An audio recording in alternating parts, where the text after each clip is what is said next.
Sveiki draugai, Automoto LT kanale ir su jumis sveikinasi Julius ir šiandieną pakalbėsime apie tikrai įspūdingą modelį. Tai GVM V05. Tai crossoveris, kuris siekia suderinti prabangą, našumą, hibridinės technologijas ir kasdieninį praktiškumą. Jei domina, tai liekam iki galo ir pasižiūrime, ką jisai siūlo.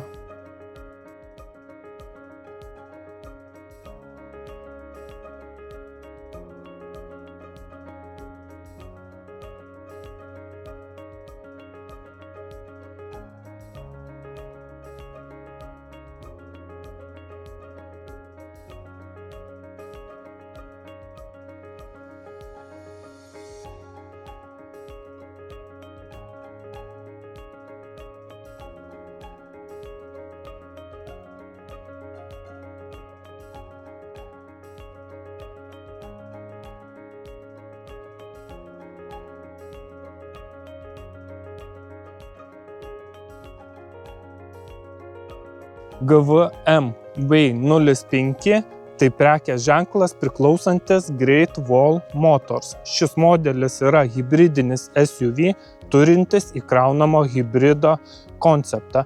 Todėl jis audžia susidomėjimą, nes siūlo elektrinį važiavimą be degalų, o kartu tradicinį variklį ilgesniems kelionėms. Pagal gamintojo duomenis vien su elektra galima nuvažiuoti iki 146 km.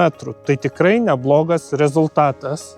Ilgis yra 4,87 cm, plotis 1,96 cm, o aukštis 1,69 m. Priekinė dalis iš karto išsiskiria, tai tarsi šauksmos dizaino stiliaus, didelės grotelės, chromo detalės bei modernios LED šviesos. Einant į šoną mus pasitinka 21 colio lengvo lydinio ratlankiai su gražiu dizainu.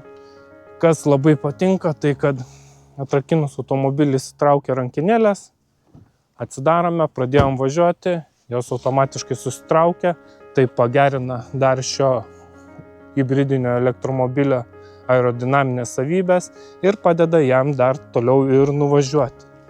Einant prie galo, gale iš karto mus pasitinka bei emblema, matosi, kad gamintojas tikrai didžiuojasi savo šiuo kūriniu ir matome ryškias LED lempas, kurios gražiai vakare šviečia. Pakalbėkime apie įdomiausią dalį, tai variklį, elektrinius variklius, kiek jis jo turi, kokia galia. Tai pradžiai gal pradėkime nuo tai, kad tai yra hibridas, kaip ir minėjau, kuris turi priekyje variklį bei du elektrinius variklius, vieną priekyje ir vieną gale. Baterija čia yra 39 kW, 39,67 ir sistemiškai viską sudėjus bendra galia būtų 350 kW, kas, sakyčiau, tikrai yra daug šiam SUV. 350 kW galime versti, kad tai yra apie 480 arklio galių. Bei sukimo momentas, kas tikrai labai nustebina, tai yra 847 Nm. Tad ir įsibėgėjimas nuo 0 iki 100, kaip gamintojas deklaruoja, yra 5 sekundės. Bus galima pasižiūrėti, atlikau nuo 0 iki 100 pats ant šlapio asfalto, pačiam įdomu, per kiek įsibėgėjo. Bet jaučiasi tikrai, kad automobilis yra energingas ir drąsiai bėgėjasi į priekį. Didžiausias greitis yra 235 km/h ir vien tik tai elektrą galima nuvažiuoti, gamintojas tai deklaruoja, 146 km. Įkrovimo galimybės, tai kaip matome, iš vienos pusės turime kurui užpilti ir iš kitos pusės perėjus turime jau ir įkrauti elektrą. Tai čia reikėtų paminėti, kad turime ir greitą, ir lėtą, taip galima sakyti, ir paprastą krovimą. Tai paprastu krovimu mes galime krautis 11 kWh per valandą, o jau DC greitu galime krautis iki 50 kW. Atrodo, nėra labai stebuklingas tas greitas krovimas, bet reiktų turėti omeny, kad tai yra su 39 kWh baterija šis hybridas ir įkrauti galima tokiu greičiu nuo 0 iki 80% bateriją per 50 minučių. Ką labai norėtųsi paminėti, tai kad ši kombinacija mums leidžia kasdien važiuoti ir rinktis ar vien elektrą, o jei turime ilgesnės keliones, galime pasirinkti ir vidaus degimą su elektra. Tada turime ir didžiausią galią, ir ekonomišką hibridinį automobilį. Greičių dėžė, kaip ir minėjau, jau yra 9 laipsnių, 2 sankabų, jungia poweras labai gražiai, važiuojant ramiai, nuspaudi gazas dugnas, greitai persimeta, net nesijaučia ir visos sistemos susijungia ir važiuoja švelniai. Įlipus į saloną, pirmas įspūdis tai yra šio automobilio erdvė ir technologijų derinys. Interjere rasime didelį ekraną multimedijos centrinį, tai yra 14,6 colių pagrindinis displėjus. Čia matome atskirą, dar turime ir kondicionavimo sistemos papildomą displėjų, prietaisų skydelį, kuris irgi yra elektroninis. Man patinka, kada jie yra ne per dideli, visa informacija, ko puikiausiai čia yra matoma, galime pasižiūrėti visą laiką be jokių problemų įskaitomai. Šitas labai gražiai atrodo ir funkcionaliai. Turime, gaila nesimatys ant priekinio stiklo, ir projekciją, head-up displėjų, kuris informatyvus, rodo visą reikiamą informaciją. Kas dar labai patiko, tai kad perkelta yra kamera, kuris stebi vairuotoją į šoną, tai sakykime, va čia matome, jinai jau padėta. Važiuojant, sakykime, šitą ranką laikant taip, mes nebegaunam pranešimų, kad atidenkit kamerą. Čia yra panaudotos ir veganiškos medžiagos antrinės, tai ir turime ir kombinuotą šitą saloną šitoje komplektacijoje. Yra oda su tekstilės intarpais. Viduje viskas harmoninga savo vietose. Nereikėtų turbūt jau minėti, tai kad standartiškai čia turime elektrinius langus, veidrodėlių reguliavimą, užrakinimą durelių, atrakinimą. Viskas čia standartiškai. Dėtuvės pasidėti daiktams, kaip matome, ar buteliukui yra. Infinity garso sistema, kuri tikrai labai neblogai skamba.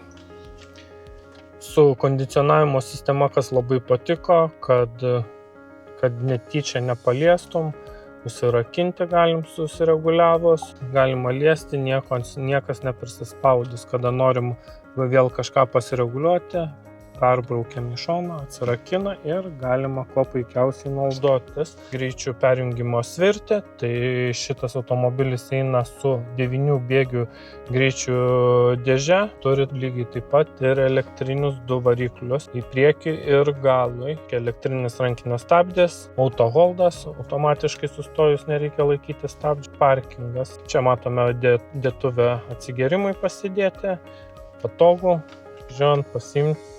Užsidaro ir turim lygų paviršių, jeigu nieko neįdėta. Čia dar turime dėtuvę, tikrai didelė, gili, susidėsim daug visokių daiktų.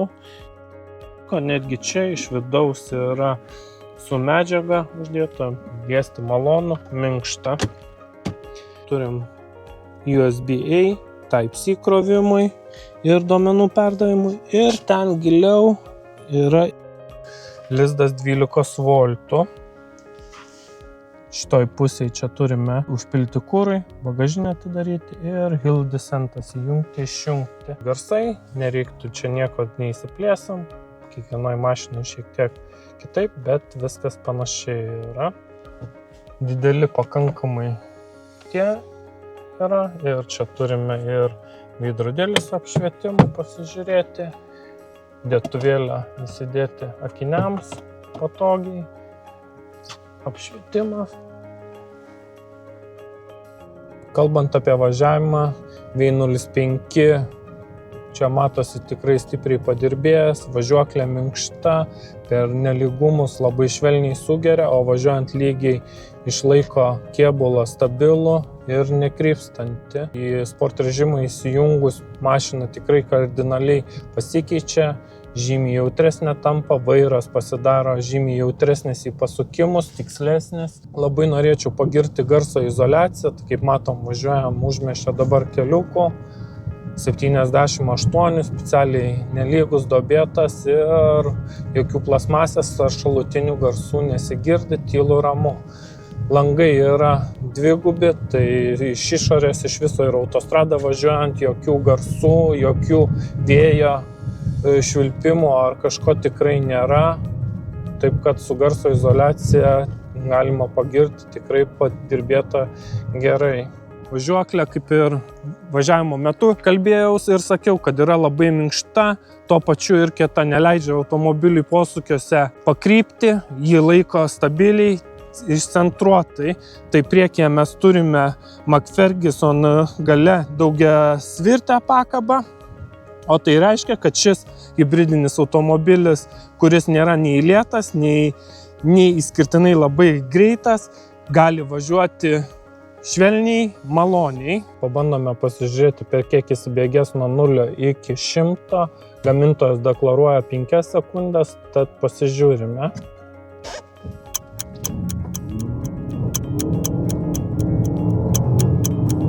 100.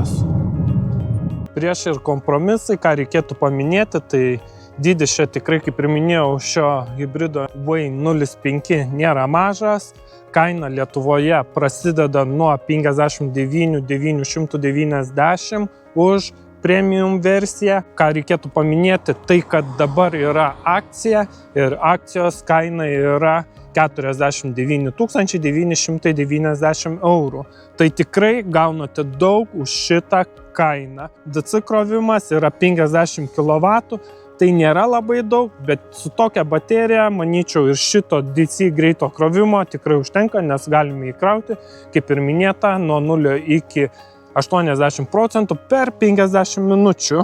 Perkant hybridą vis dar reikia degalų, variklio aptarnavimo, tad skirtinga priežiūra, ne vien elektrinis automobilis. Jei jūsų važiuojami atstumai leidžia naudoti elektrinį režimą daugelį dienų, jūs tikrai galite rinkti šį automobilį, nes tai hybridas, su kuriuo galima mieste ir važinėti kiekvieną dieną pakankamai vien tik tai elektra, nes su baterija galima nuvažiuoti apie 150 km.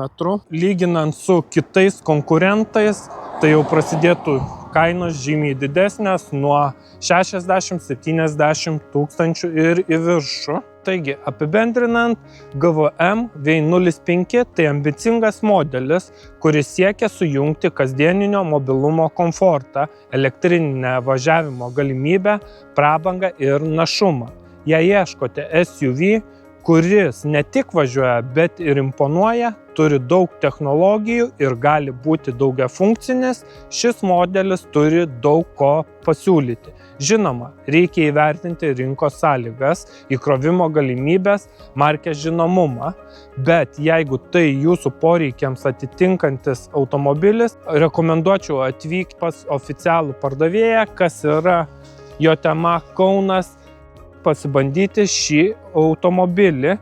Dėkoju, kad žiūrėjote, nepamirškite paspausti patinka, komentuoti, užsiprenumeruoti kanalą. Tai padeda man kurti toliau, matyti jūsų aktyvumą ir plėsti šitam kanalui. Susitinkame per kitą apžvalgą. Iki!